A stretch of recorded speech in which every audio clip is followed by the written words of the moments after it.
La Universidad Abierta y a Distancia de México, la carrera de Técnico Superior Universitario en Urgencias Médicas, presenta acceso vasculares como parte de la actividad 3 de la unidad 2 de la materia Soporte Vital en Medicina Prehospitalaria 2. Docente Luis Martínez Martínez, alumno Esaúl Limón López. En esta ocasión estaremos revisando los temas que se relacionan al acceso a vasculares. De entrada revisaremos lo que es la regulación del pH, ya que las soluciones intravenosas que se van a administrar juegan un papel importante en este acceso. De igual manera estaremos revisando parte de lo que es la norma oficial mexicana 022 SSA3 referente al manejo de las venopunciones y del equipo que se requiere. Finalmente concluiremos con la demostración de una venopunción, la ubicación de una venopunción, y asimismo estaremos revisando los procedimientos para un acceso venoso a nivel central. Para poder empezar necesitamos hablar de equilibrio base y para ello la fuente fundamental es el agua. Debemos entender que el agua es el líquido que se encuentra en la mayoría de nuestro organismo, cerca del 70% de nuestro peso es agua, y que por lo tanto es el medio durante el cual o mediante el cual se van a llevar a cabo muchas reacciones físico-químicas. Es importante considerar que la estructura molecular del agua está conformado por dos moléculas de hidrógeno y una de oxígeno. Estas a su vez están formadas o están unidas por enlaces covalentes, enlaces de puentes de hidrógeno o también por cuestiones electromagnéticas. Esto tiene una gran particularidad porque en su momento el agua puede llegar a disasociarse, es decir, separarse a través de iones. En este caso estaríamos liberando o se estaría liberando un ion hidrógeno, un H positiva, lo que llamaremos hidrogenión o ion de hidrógeno, y por otro lado también podría disasociarse en lo que es un ion llamado oxidrilo o ion hidroxilo como tal. Esto va a jugar un papel importante ya que la regulación del pH tiene que ver con la concentración de iones, como lo vamos a ver a continuación. Por definición entonces, vamos a decir que un ácido y una base es un ácido, una sustancia capaz de ceder un protón o un ion de hidrógeno, mientras que la base va a ser aquella sustancia capaz de aceptar un protón, es decir, un ion de hidrógeno. Esto nos va a permitir dividir ácidos fuertes, como sería el caso del ácido clorhídrico, y también como un ácido débil, el ácido carbónico. Este último, bueno, va a intervenir mucho en los procesos de regulación del pH. Por otro lado, la base, podemos encontrar el hidróxido de sodio y finalmente el bicarbonato. De hecho, entre el ácido carbónico y el bicarbonato son los dos roles en los que va a jugar un papel importante en la regulación del pH, dado a la conjugación que va a tener el grupo hidrógeno en este caso. De tal suerte que para considerar lo que es el pH, podemos decir que es la representación gráfica en una escala que va del 0 al 14 de la concentración mayor o menor, por un lado de hidrógenos y por otro lado de grupos oxidrilo. De tal manera que el número 7 se va a encontrar como parte de un pH neutral, como sería el caso del agua. Si en este caso esa sustancia, ejemplo el agua, que se encuentra en un pH 7, le aumentamos más y más y más y más grupos de hidrógeno o iones de hidrógeno, este va a aumentar su carga y va a aumentar su grado de acidez. Por lo tanto, la escala en este caso irá hacia el 0. Entre más pequeño sea el número, más potente o más fuerte será ese ácido. Por otro lado, a mayor cantidad de grupos oxidrilo, en este sentido, la escala empezará a recorrerse en sentido superior del 7 al 14, siendo entre más alto el número, mayor cantidad de concentración de grupos oxidrilo y será más básico. Esto es importante definirlo porque en el caso de la sangre, el pH fisiológico tiene un valor de entre 7.35 y 7.45. Esto nos indica que este pH es un tanto alcalino. Cualquier cambio en este grado de pH, ya sea hacia arriba o hacia abajo, por ejemplo, si tenemos un pH de 7.35 o menor a este, diríamos que se está manifestando una acidosis de tipo arterial. En cambio, si tenemos un pH por arriba de 7.45, entonces se está convirtiendo en una alcalosis a nivel arterial. Ahora bien, una vez que entendemos cómo juega este papel importante los grupos oxidrilo y los grupos hidrógeno, tenemos que considerar que existe un método de amortiguación, o mejor dicho, existen tres métodos de amortiguación, es decir, el agua va a tener una tolerancia para no cambiar radicalmente hacia los ácidos. Entonces esto lo que va a hacer es jugar un equilibrio o un buffer. A eso se le llama amortiguadores, que es lo que va a ir de alguna manera no hacer un cambio tan radical. Existen estos tres tipos de amortiguadores, que son el amortiguadores líquidos, la regulación respiratoria y por otro lado el control renal. ¿Cómo funciona el buffer de líquidos corporales? De entrada, pues tenemos el amortiguador, ¿sí? El cual se va a encontrar relacionado con grupos de hidrógeno. Si se hace la combinación de este amortiguador más el hidrógeno, entonces funciona el amortiguador de hidrógeno y viceversa, ¿sí? Va a ir soltando o regulando la presencia de estos hidrógenos. Vamos a ver, por ejemplo, también el amortiguador del bicarbonato. En este caso, el amortiguador de bicarbonato, vamos a encontrar bicarbonato, CaCO3, con un valor negativo, el cual va a transformarse en ácido carbónico. Esto gracias a que se cede un hidrógeno y por lo tanto se crea el ácido carbónico. Ahora bien, este ácido carbónico va a interactuar una enzima que se llama anhidrasa carbónica. Lo que va a hacer es que este ácido carbónico lo disocie, lo separe en dos componentes importantes, que sería el dióxido de carbono y por otro lado el agua. De tal suerte que estos líquidos, para regular ese pH, tendrá que liberar dióxido de carbono y tendrá que liberar agua para controlar ese grado de pH. Esto nos va a permitir considerar una ecuación llamada ecuación de Henderson-Hasselbalch, el cual nos dice que el pH es la relación que existe entre el bicarbonato y la presión de dióxido de carbono.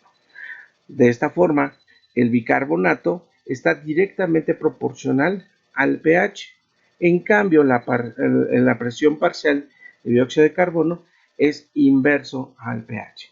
Vamos a ir ahorita viendo este tipo de situaciones. Vamos a pensar que estamos representando un vaso sanguíneo. Dentro del vaso sanguíneo pues se mueve el líquido a nivel intravascular. De igual manera, entre las células pues vamos a tener líquido extracelular y líquidos intracelulares.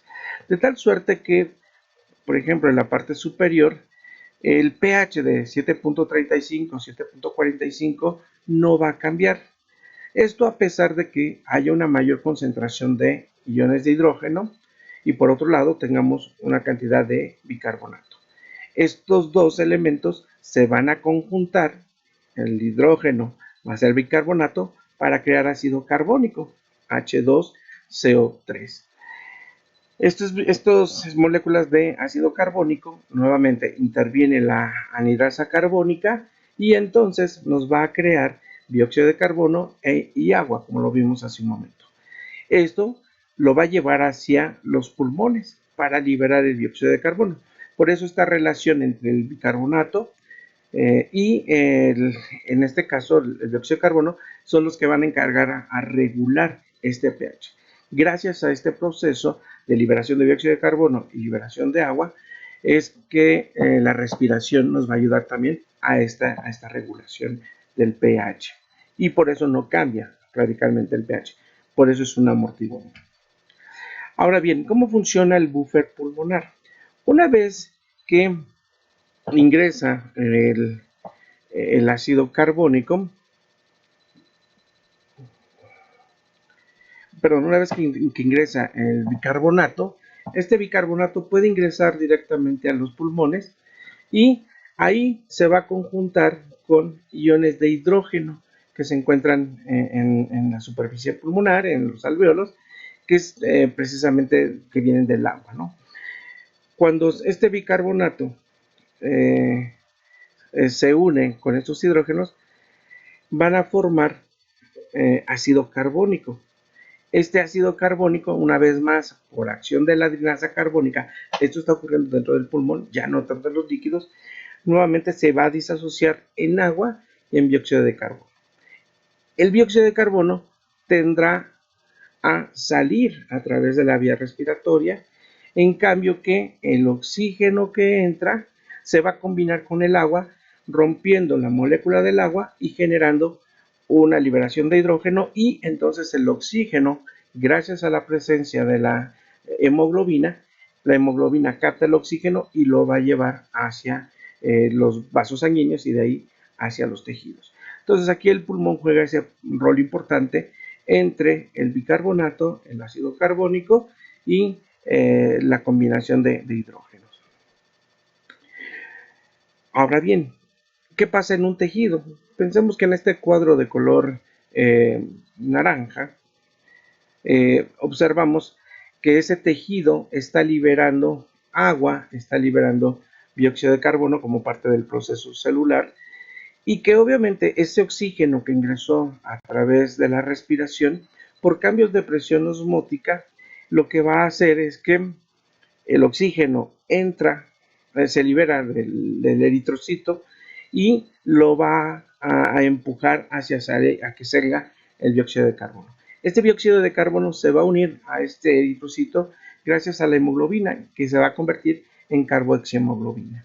De igual manera, el dióxido de carbono puede salir como gas fácilmente y entonces se va a combinar con el hidrógeno para formar ácido carbónico. De igual manera se libera agua, que es la que va a estar regulando el tejido, y entonces el ácido carbónico se va a disasociar precisamente en agua y en bicarbonato. Nuevamente el bicarbonato sube a los pulmones. En este caso se combina el bicarbonato con el hidrógeno más la enzima anhidrasa carbónica, y entonces nos forma el ácido carbónico. Una vez más, este ácido carbónico se disocia en agua, dióxido de carbono, y entonces una vez más se cumple este proceso de la ventilación. De tal suerte que, bueno, de alguna manera, este pH y esta concentración de dióxido de carbono es lo que va a regular una respiración. Es decir, es lo que va a regular la velocidad y el ritmo ventilatorio. Cualquier cambio en el pH, obviamente, va a generar cambios en el patrón respiratorio, como lo veremos un poquito más adelante. Estos patrones respiratorios de los que venimos hablando tienen que ver con los centros reguladores de la respiración, es decir, a nivel de bulbo raquídeo en el sistema nervioso central. El sistema nervioso central a nivel de bulbo raquídeo, donde encontramos un centro regulador de la respiración, es muy susceptible a la concentración de iones de hidrógeno. Cuando se aumenta la concentración de iones de hidrógeno a través del tejido y que se incrementa el dióxido de carbono, el cerebro tiende, o el sistema nervioso central, tiende a expulsar el dióxido de carbono a través de aumentar la frecuencia ventilatoria. Entonces, si hay un cambio en el pH, es ahí donde se va a dar precisamente como respuesta del sistema nervioso central la liberación de dióxido de carbono a través de una respiración más rápida, a través de una frecuencia respiratoria más rápida. Entonces, aquí es donde nuevamente el papel que juega el dióxido de carbono es fundamental para la regulación del pH. En esta gráfica lo que se muestra básicamente es la relación que existe, por un lado, entre lo que es el pH sanguíneo, que va de 7.35 a 7.45, y por otro lado tenemos la relación de las ventilaciones. De tal suerte que cuando el grado de pH, el grado de acidez, se encuentra en una relación de 7.35 a 7.45, existe una ventilación normal, 1 a 1. Conforme va bajando el grado de acidez, es decir, conforme se va haciendo más ácido, cambia este pH hacia más ácido, obviamente va a experimentar un aumento en la frecuencia respiratoria, de tal suerte que cuando tenemos un pH de 7.0, este paciente tendrá una relación de ventilación de 4, es decir, aumentará su ventilación 4 veces. Esto es lo que pasa, por ejemplo, con los pacientes con cetoacidosis, en los cuales hay cambios en el pH y tienen que regular esta respuesta a través de la ventilación. Finalmente tenemos el buffer renal. Este es un sistema tardío, el cual pues básicamente va a tener tres funciones. Primeramente, se va a encargar de la secreción de iones de hidrógeno, va a permitir la reabsorción de bicarbonato y finalmente nos va a permitir la producción de nuevos bicarbonatos. ¿Esto dónde ocurre? Esto va a ocurrir obviamente dentro de lo que es el tubo contorneado proximal dentro del sistema de los riñones, en donde a través de la luz de este tubo va a ir concentrándose los iones de hidrógeno y los cuales se van a disasociar de ácido carbónico, de bicarbonato, se va a convertir en ácido carbónico y el ácido carbónico se disocia en agua y obviamente libera hacia afuera del tubo el dióxido de carbono. Por su parte, si tenemos una concentración de agua y una concentración de dióxido de carbono, gracias a la anhidrasa carbónica se va a conjugar y va a formar ácido carbónico. Ese ácido carbónico lo que va a hacer es disasociarse, separarse nuevamente en bicarbonato y por otro lado liberando hidrógenos. Y estos hidrógenos van a pasar a través de los canales de sodio para facilitar nuevamente el reingreso al tubo. Obviamente hay una recuperación de agua porque esto se va a volver un tanto cíclico. Y únicamente lo que va a generar pues, es la salida de aquellos compuestos que son tóxicos o nocivos para el organismo. Y bueno, obviamente ese bicarbonato regresa nuevamente hacia el exterior y obviamente, pues bueno, ahí tenemos la producción de recuperación de agua, la recuperación de bicarbonatos y nuevamente aquí va a ser un regulador. Este último regulador pues prácticamente puede ser tardío como se menciona. Obviamente, una vez más vemos la secreción de hidrógeno, vemos la reabsorción de bicarbonato y en este caso la producción de nuevos bicarbonatos. Bien, obviamente estos desequilibrios que puede tener el pH es cuando se rebasan precisamente estos valores. Por ejemplo, la presión parcial de dióxido de carbono va de 35 a 45 milímetros de mercurio, mientras que el bicarbonato va a tener una concentración de 22.26 miliequivalentes por litro. Estos son valores constantes que nos van a permitir establecer un equilibrio base. Cuando se rompe esta relación es cuando se presentan los desequilibrios ácido-base y por ejemplo tenemos lo que llamamos acidosis. En este caso la acidosis puede presentarse de dos formas, una acidosis metabólica o una acidosis respiratoria.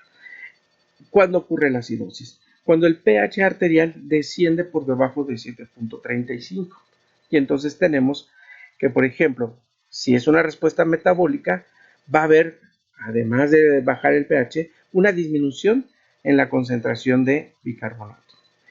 Si es una acidosis de tipo respiratoria, se debe a que hay un aumento de la presión del dióxido de carbono. Entonces, observemos nuevamente esta relación que hay entre el bicarbonato y la presión de CO2. ¿Qué pasa cuando tenemos alcalosis? Bueno, la alcalosis se va a registrar porque el pH arterial va a subir por arriba de 7.45 en el pH, que estamos comentando. Ahora bien, ¿qué pasa si es una alcalosis metabólica? En la alcalosis metabólica, el efecto es un aumento en el bicarbonato, en las concentraciones del bicarbonato, es decir, por arriba de 22.26 miliequivalentes. Y se convierte en una alcalosis respiratoria cuando hay una disminución de la presión parcial de oxígeno. Entonces, aquí podemos establecer la relación entre el pH, la presión parcial de oxígeno y la concentración de bicarbonato. Acidosis metabólica, por debajo de 7.35, va a tener una presión parcial por debajo de 35 milímetros de mercurio y la concentración de bicarbonato va a ser menor a 22 mil equivalentes. Esa alcalosis respiratoria, cuando nuevamente es por debajo de 7.35 el pH, pero la presión parcial es por arriba de 45 y la concentración de bicarbonato es por arriba de los 26 mil equivalentes. Por su parte, la alcalosis metabólica será mayor a 7.45, donde la presión parcial de dióxido de carbono será de 45, mayor a 45 mililitros de mercurio y la concentración de bicarbonato será por arriba de 26.000 equivalentes. Una alcalosis respiratoria, nuevamente tendremos un pH por arriba de 7.45, una presión parcial de CO2 por debajo de 35 mililitros de mercurio y una presión parcial, y una concentración por debajo de 22.000 equivalentes de bicarbonato. Y bueno, una forma también de aprender esto pues, es a través de estas flechitas indicándonos aumentos o disminución como se explicó anteriormente. Pues prácticamente con esto concluimos lo que es el equilibrio ácido-base. En conclusión podemos decir que es la relación que existe entre la presión de dióxido de carbono y la concentración de bicarbonato lo que va a permitir que exista una regulación del pH. Si se rompe esta relación, entonces vamos a tener el equilibrio ácido-base. Para ello existen tres órganos, es decir, una regulación a través de la vascularización, a través de los líquidos, que se le va a llamar buffer de los líquidos. Por otro lado, vamos a tener un buffer a nivel respiratorio y que obviamente nos va a permitir establecer una relación entre cambios en el patrón respiratorio por compensación, digámoslo así, del sistema nervioso central. Y finalmente, pues los riñones van a tener que ser también un papel de amortiguador, que bueno, en este caso sería un proceso un poco más lento, un poquito más tardío. Muchas gracias.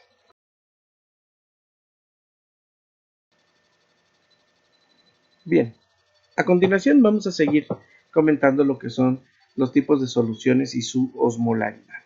Esto en relación a que las soluciones que se van a administrar por vía intravenosa, por vía intraósea, y en este caso vamos a hablar de la vía intravenosa, pues bueno, tienen un papel importante como líquidos porque contienen una base de agua y algunos solutos en forma de cristal que tienen que ver con la presencia precisamente del pH.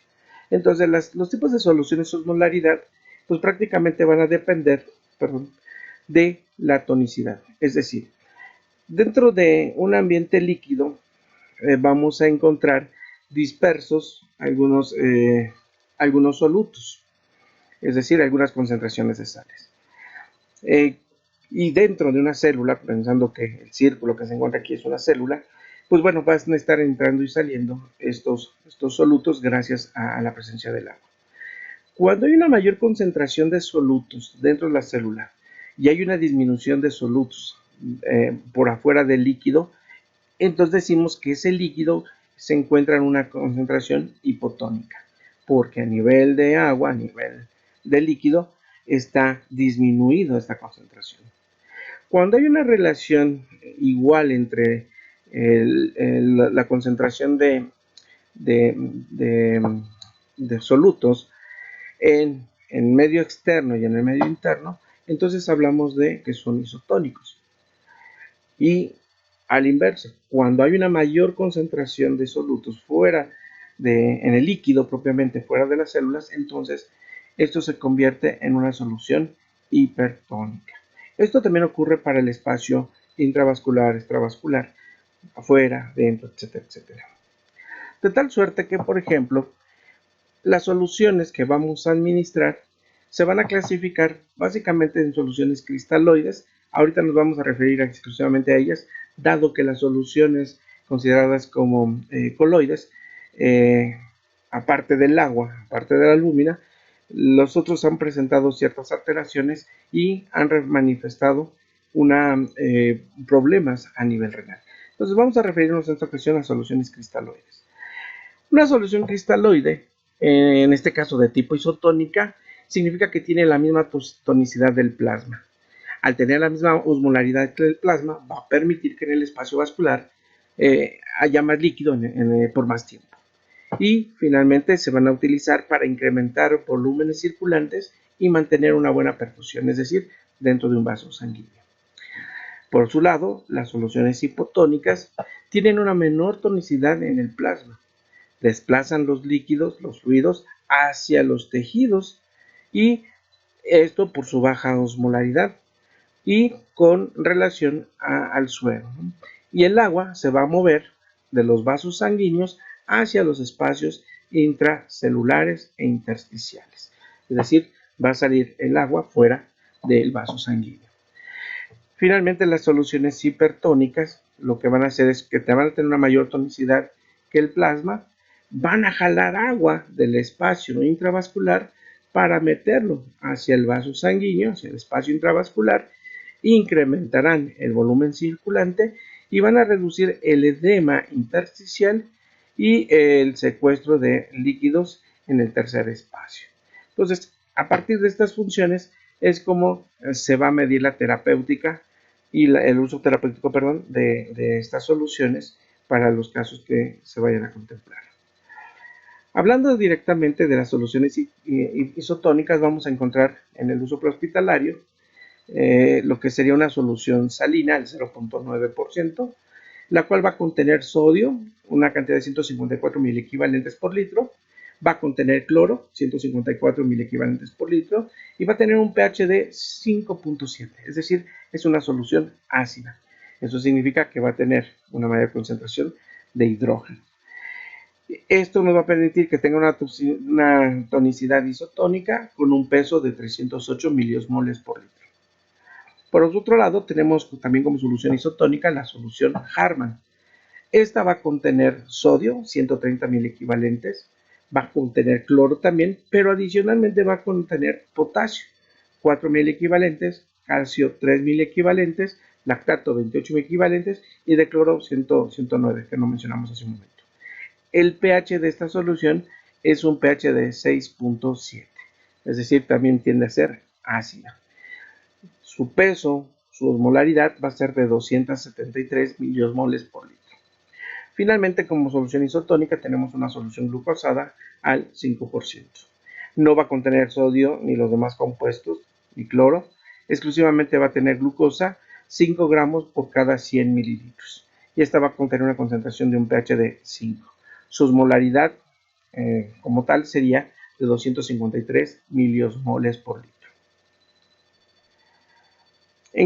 Por otro lado tenemos las soluciones hipotónicas. Como soluciones hipotónicas se habla de la solución salina al 0.45%. Este es en el ámbito prehospitalario, casi no tenemos contacto con ellas. ¿Qué pasa con esto? Bueno, su concentración de sodio va a ser de 77 miliosmoles, su cloro va a ser de 77 miliequivalentes por litro, y la tonicidad va a ser de 152 miliosmoles por litro. Su pH será de 5.7, nuevamente sería ácido. Finalmente, como soluciones hipertónicas vamos a contener la solución salina al 3%, solución salina al 7.35%, solución glucosada al 10% y solución glucosada al 50%. De estas cuatro, las dos últimas todavía podemos encontrarlas en el ámbito prehospitalario. Básicamente su osmolaridad es mucho más pesada, de 1026 miliosmoles, de 2557 miliosmoles, de 556 miliosmoles y 2525 miliosmoles, es decir, son soluciones altamente pesadas y que obviamente por eso se les llama soluciones hipertónicas. En el caso de las soluciones glucosadas, estas sí tenemos contacto.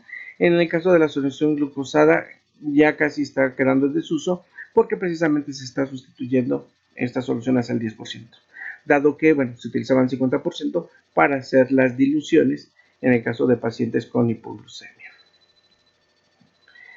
Aquí tenemos una tablita en la cual nos dice que las soluciones Harman básicamente va a estar indicada para pacientes con signos francos de estado de choque hipovolémico, con hemorragias activas y con sospechas de hemorragias internas. En este caso la dosis va a ser una carga de 250 mililitros, en este caso una infusión en bolo, y la observación es que hay que vigilar la presión arterial media que esté entre 60 y 65 milímetros de mercurio. De igual manera, la solución Harman se puede utilizar para pacientes con signos francos de choque hipovolémico, choque obstructivo, choque distributivo y obviamente sin hemorragias activas. Nuevamente se sugiere una dosis de 250 mililitros y hay que vigilar que la tensión arterial sistólica esté por arriba de los 90 milímetros de mercurio. Y finalmente, la solución Harman también puede ser utilizada en pacientes con quemaduras de segundo y tercer grado con una superficie corporal quemada por arriba del 20%. La dosis que se sugiere son 500 mililitros en una hora y la vigilancia es otras causas que pudieran presentarse del estado de shock. En el caso de la solución salina, el 0.9%, se recomienda para pacientes con neurocríticos, donde se presente un TC, un evento vascular cerebral, un estatus epiléptico, entre otros, ¿no? Y obviamente signos francos de choque hipovolémico. En este caso, de igual manera, se sugiere una dosis de una carga de 250 mililitros y hay que vigilar la presión arterial media entre 90 y 110 milímetros de mercurio. Bien, solución glucosada al 10 y al 50% se recomienda con pacientes con hipoglucemia o con estados mentales alterados. Se recomienda una primera dosis de 25 gramos, se recomienda una segunda dosis de 25 gramos para un total de 50 gramos de solución glucosada, ¿no? De glucosa.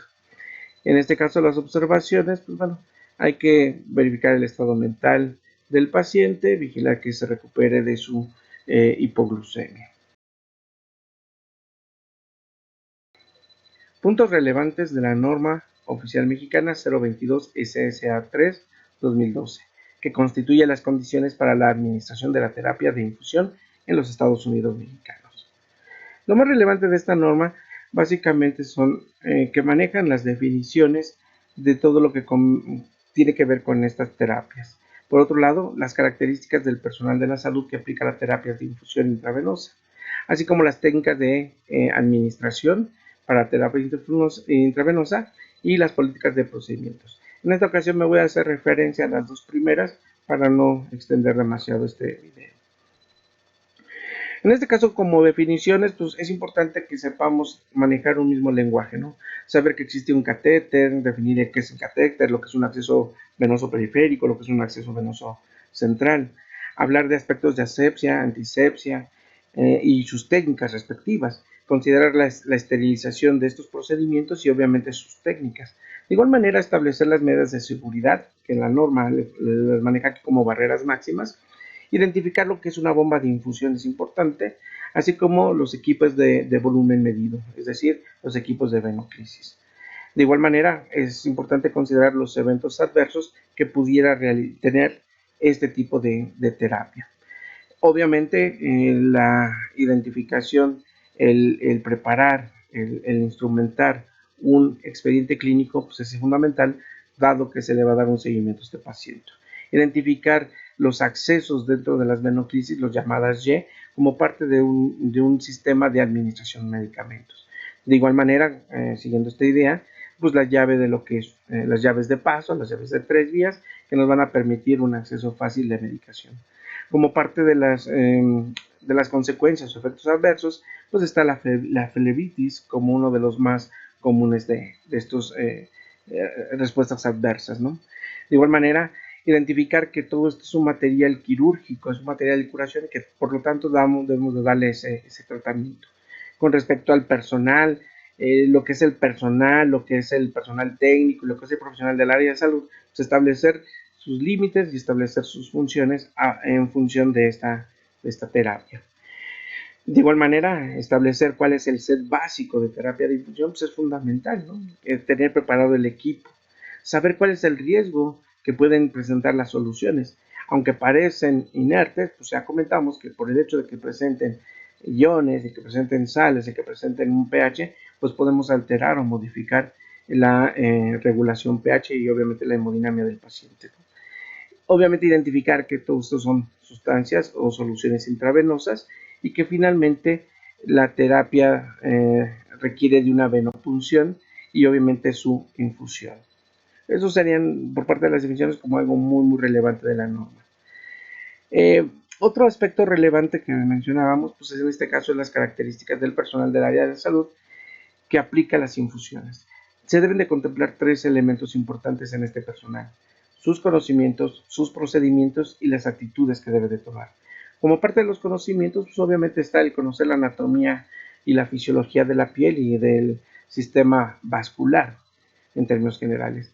De igual manera, las técnicas de abordaje de diferentes vías de acceso, tanto periféricos como centrales.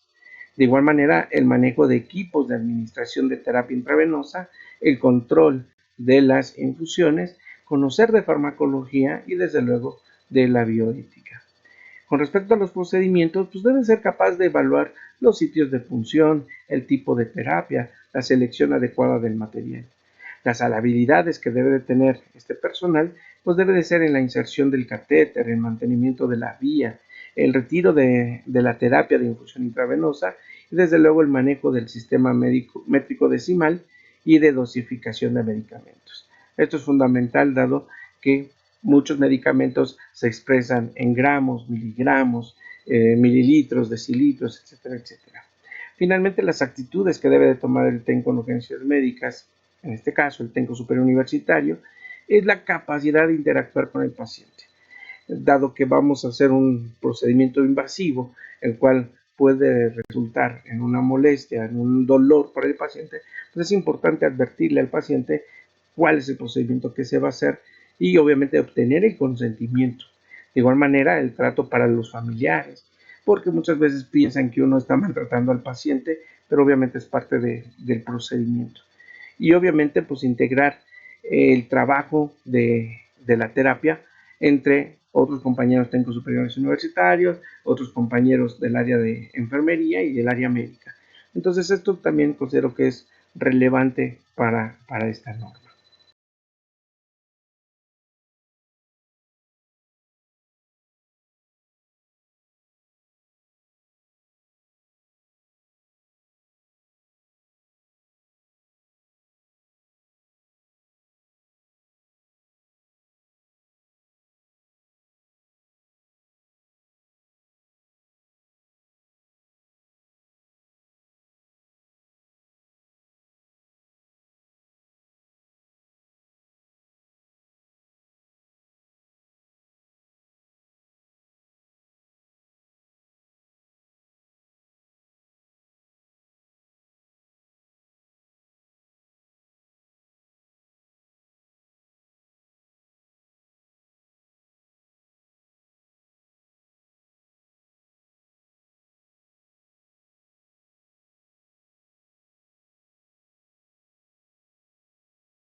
Bien, a continuación pues estaremos revisando un video en donde podemos observar los accesos central vascular considerando y sus consideraciones previas. En este caso el video estará sobre la terapia de el acceso subclavio.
Finalmente, como conclusiones, la terapia vascular es uno de los accesos más importantes que tenemos, dado que el paciente y la forma en que el medicamento va a actuar más rápidamente, es importante saber elegir cuál es el punto más adecuado. Muchas veces pues, tenemos que basarnos en la anatomía para poder hacer esta función. Tener las habilidades necesarias, no tan solo para poder accesar a una vena periférica, sino también como parte de un procedimiento avanzado, con el debido entrenamiento, pues poder accesar a una vía central, como sería un subclavio, como sería un yugular. Obviamente el entrenamiento es importante y el técnico superuniversitario debe de saber afrontar este tipo de disposiciones, conocer las políticas que se requieren para la realización de estas actividades. Finalmente, depende de nosotros muchas veces que un paciente pueda tener un mejor pronóstico de sobrevida, conociendo estas bases fundamentales de cómo funciona el pH, de cómo funcionan los líquidos, de cómo funciona el equilibrio de los amortiguadores, pues obviamente es la medida en que el paciente puede tener un mejor trato. Es fundamental para nosotros entonces adiestrarnos o al menos tener el conocimiento para no causar más lesiones y que en un momento dado puedan comprometer alguna de estas vías. Agradecemos a cada uno de ustedes la participación para la elaboración de este material, esperando que sea de su agrado. Por su atención, muchas gracias.